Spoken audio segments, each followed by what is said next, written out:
Buku Keadilan dalam Islam, Pengarang Hamka, halaman 44 sampai dengan halaman 46. Hukuman minum khamar.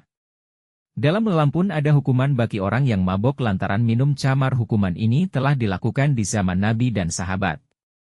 Tetapi hukum ini tidak pula tertulis begitu dan begitu pula dilakukan. Islam mempunyai perjalanan fikiran dalam hukum yang bernama usul fihi, dan fihi tempat memberedarkan ilat dan hukum.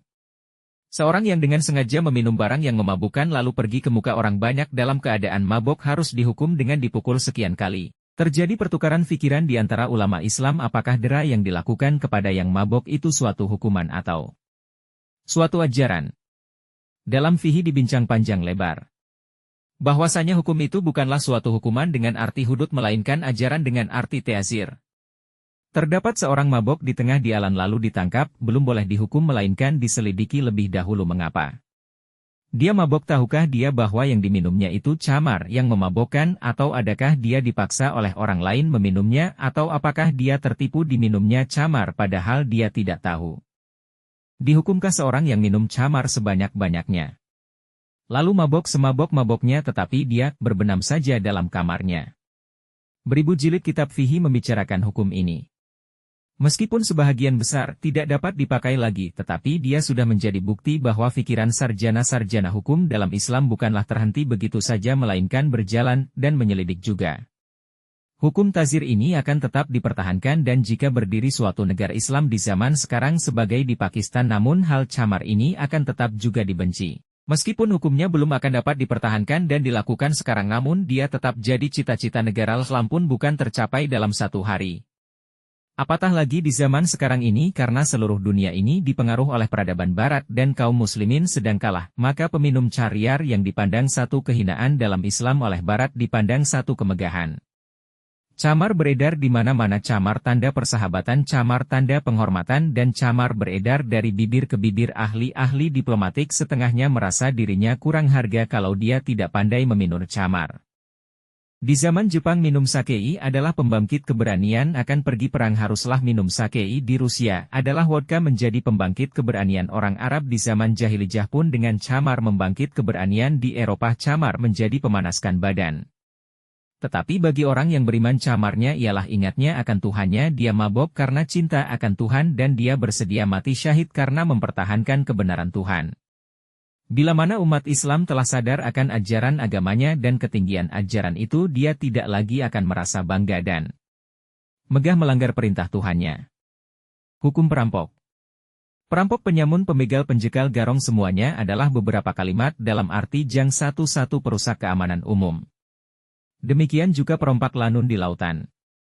Mereka memakai senjata lengkap dan mengadakan gerombolan dengan pimpinan teratur untuk merusakkan keamanan.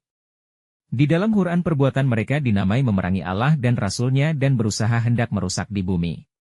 Sesungguhnya lain tidak yang akan jadi ganjaran bagi orang-orang yang memerangi Allah dan Rasul-Nya dan berusaha hendak disalibkan atau dipotong tangan dan kaki mereka dengan dibunuh atau dibuang dari bumi. Demikianlah bagi mereka kenistaan di dunia, dan di akhirat akan beroleh azab siksa yang besar. Surat Al-Maidah ayat 33.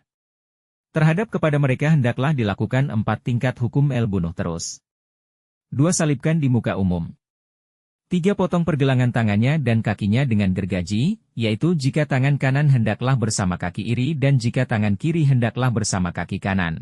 4 dibuang. Hakim dapat menimbang yang manakah hukuman itu harus didahulukan menurut berat dan ringannya, sebab-sebab penggarongan dan penyamunan atau lanun bajak laut itu. Memang ini kesalahan yang lebih besar akibatnya daripada mencuri berkecil-kecil.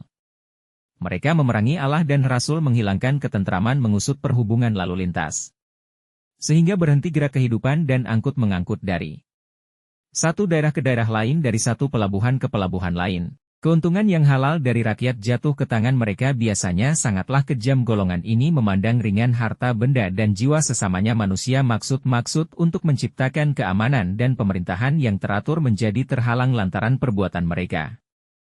Apatah lagi biasanya mereka mendirikan gerombolan yang kuat. 4 tingkat hukum. Bunuh terus. Bisa dipergunakan seketika angkatan polisi atau tentara datang menyerang tempat mereka dan mereka masih melawan sebelum mereka tunduk dan angkat tangan dan menyerahkan senjata, namun mereka masih boleh ditembak.